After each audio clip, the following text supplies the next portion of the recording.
Tlawm lua i lên nan chua kan runin po ang Mizo lo eng vangin nghe lian chung shay le rai ra runa i lên theyang có makasial ngam lulo o di các mangay em sẽ vang hia i lom na turani patchua val đang bị bom san dọc mây ro tu na kama ingay vangi sulang hinilo si mala kan runin ni beltsian hona sira mitoli tum om si ko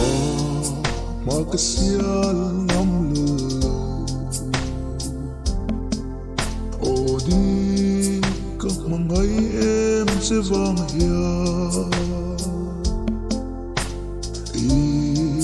lom na turani patchua val đang bị bom san dọc mây ro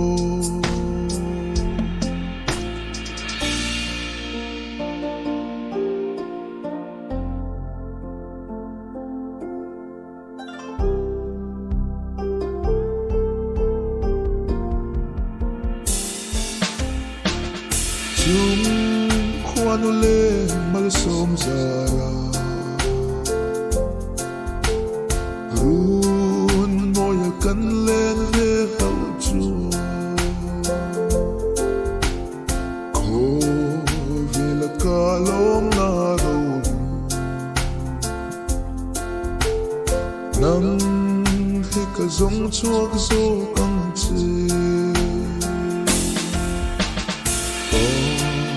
makasial ngam lulo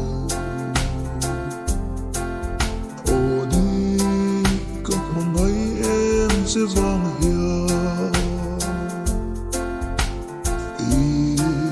lom na turani patchua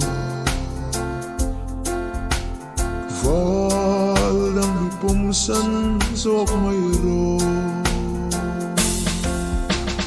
val đang bị bom san dọc mây ro